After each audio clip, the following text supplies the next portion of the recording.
Arey, thank God, at last we found time to do another podcast. Right, are you going to bring the coffee? Is it going to be like old days, or now that you're a TV star, are you going to get your secretary to do it? Yeah, all I can say is I'm just glad you're not my secretary, otherwise nothing would ever get done. Chal, ye to shukar hai ki in real life you look nothing like you look on TV, so you won't be needing any security, as they say. You know, security from your stalker, your fan. Forget secretary and security. What I really need, I think, is a new podcasting partner. You never find one as cheap as me. When I say cheap, I mean my humor. Welcome to the Shabby and Man podcast. We are partners, parents, podcasters, broadcasters. And we're everything else in between. And what are we talking about this week? Well, I think this week, Shabby, we should talk about something that we've avoided talking about for a couple of months, which is your TV career. I know you did this one, 2 months ago now? I did it 2 months ago. And now that it's airing on Colours, maybe it is the right time to talk about a revival of a quick plug, Colours TV UK. Colours TV UK, Sky 707, Virgin 826. It's called Colours Ke Sang Antakshari. I think it's going, apart from India, I think it's going around the world. It's going around the world.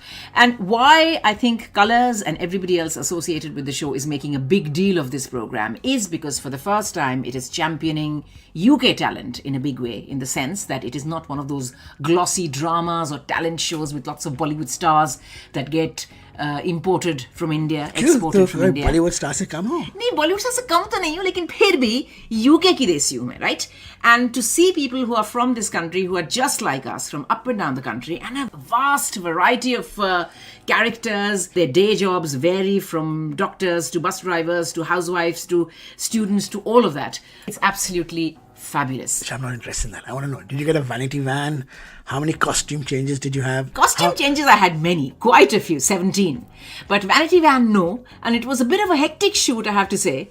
Lekin maza to bahut aaya. I mean, you know how much I love Bollywood, how much I love singing. My normal job, which is on radio, allows me to observe Bollywood at close quarters. You know, I watch these previews, I get to meet stars every now and then. So it was fantastic to be able to sing all those favourite songs and sing along with so many people. But this is not your first foray into TV anyway. It was like a comeback after nearly a decade. Almost a decade, and it's a completely different genre that I hadn't done before. I've done news reading with Z 20 years ago when Z News was completely new in India. Do you remember what a big thing it was? Yeah. Now, I think I've talked about this before, but just to recap, that Shabnam's Z News used to come in between two of my favorite programs. I think Friends was coming at 8 to 8:30. Yeah. Then you used to do the news. Yeah. And then Fraser used to come. So some of the biggest imports from America, from American television, which had just come to India for the first time because of satellite TV. Yeah, that was a thrill. And then I think in the nights it was Sex and the City and Sopranos, and your news used to come in between that. Yeah, that was a big thrill. And then, of course, a decade later, I ended up doing that Belgian documentary, which again took me to India for 6 months. I absolutely loved it because for me it was like looking at my homeland through a fresh pair of eyes. This time as a non-resident Indian, as an NRI, with a lot of Belgian friends. So that was fantastic. Sorry, are you reading some PR piece? No, I'm not. I'm just saying how special it was to me. This was completely different. And it wasn't so much about me and those of us who devised the show. It was really about the contestants who made it what it was. Listen, forget my TV career. You almost had a TV career in India, remember? Oh, the less we talk about that, the better, yes. Because we used to see these photographs in the papers of your photo shoot and coming up this drama and this and that. And that's... Look, everybody's allowed to have a flop, you know.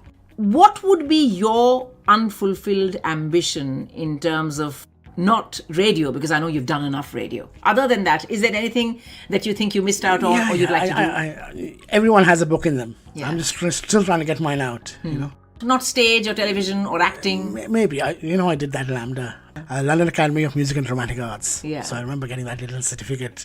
I would like to do a bit of theatre. I was going to say, because you've done a film. I've done a film which ended up on the editing table, which never kind of saw the light. Same story as me. Yeah. But yours was a European film. Mine was a European film. But I would like to do a bit of theatre, or I'd like to do, as they say, OTT. Were you stereotyped and cast as, the Indian doctor or something? I think not the doctor, but I think close. I think I was. I think if you live in Britain, you can be a cab driver, you can be a shopkeeper, or you can be a doctor. I don't think they have thought of any other roles. Yet. For people with brown skin yet. Do you think that's changing, or you reckon no? Not yet. It may change in a couple of years. Unless they're right apart for you. And have you noticed how in Hollywood, nobody really takes you seriously as an actor unless you've done a bit of theatre, unless you've done... And in this country. The word is from this country, lovey.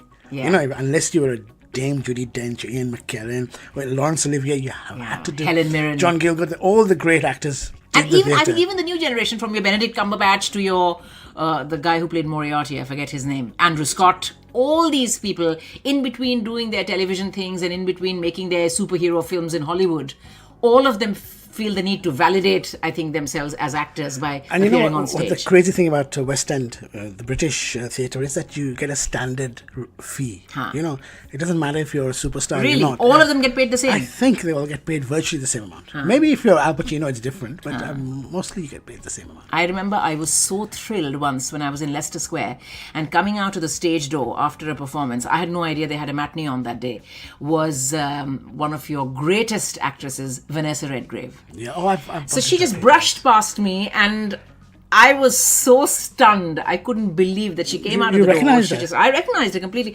because she was on telly those days, as playing some character. And even Maggie Smith, after Downton, Maggie Smith is doing a limited run of something as well, right?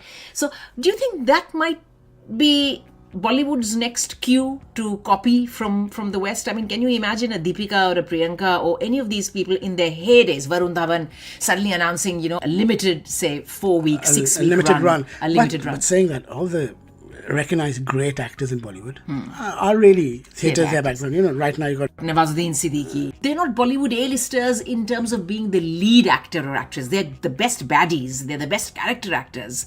But when you look at Shabana Azmi and Neena Gupta and Soni Razdan and people, whether they're from television or film, it's only after they've bid Bollywood farewell that they think of gravitating to the stage and doing things once in a while. Now, the IPL is concluding this weekend as well, and we know how big cricket is in India, almost on par with Bollywood. Some might say even more popular than Bollywood. It is. There's only 3 things in India that count. The 3 things in India that count are cricket, Bollywood, and politics. I just read a story where people are saying how Virushka, Virat Kohli and Anushka Sharma, are becoming iconic in the way they are marketing themselves, doing these campaigns, ad campaigns for eye-watering sums of money comparable to the amount that is paid to people in Hollywood. Not just wow by Bollywood standards, Indian standards, but they are making multi-million dollars. That reminds me, I was in India recently, and virtually every second ad is either a Bollywood film star or a cricketer. It's hard to get away from those. Of course, we can't finish this week without talking about Archie Harrison Mountbatten Windsor. Prince Harry and Meghan's son. Correct. And there's been a lot of debate about whether or not it is a appropriate name for a royal baby. Of course it's appropriate. They said they wanted something which is American and English. So, I thought they'd probably call him Brad Windsor. There is a lot of speculation over the new baby, over how Meghan would compare to Kate as a mum, and I think the media is always trying to play the two of them along. Always rivalry. What about this Met Gala thing? The rivalry between Deepika and Priyanka. Who wore it better? Even on these TV serials, now that we're following TV again, have we not seen how they suddenly put TV stars against each other? Who looks better in this outfit, who looks better in that, and they do it with Bollywood. So it's part and parcel. I think they just have to ignore it. I think especially couples who are in the media together. Good job, you and I can never be compared. Because we're not in the media, only one of us is. What are you trying to say? What I'm trying to say is that we're a media couple. One of us is in the media, the other is part of a couple. That's quite funny, actually. Well, it's time to wrap up now, so thank you once again for listening. Now you can find us on all your normal apps, which are Spotify. Google Podcasts. We must write this down. Every week we struggle to say where you can find us. Just Google Shabby and Man podcast and find us on one of the apps. And find us on socials as well, because we are on Twitter, Instagram and Facebook as well. Oh yeah, we've got this lovely photograph I put up of... just before I go, I want to tell a quick story that, 20 years ago, I used to do a radio show on a Saturday and a Sunday with 2 different people. I'm not telling which one's which, but one of them is now doing a Bollywood TV show, a Saturday partner, and my Sunday partner has got a series out on Netflix all over the world where he has breakfast with sports superstars. Well, that's it then. We'll catch you again next week. Bye-bye. Bye. Hey Mum, Dad, please, it's 9:30. Can I have some breakfast now? Oh God, is it really 9:30? Okay then, Rohan, what do you want for breakfast?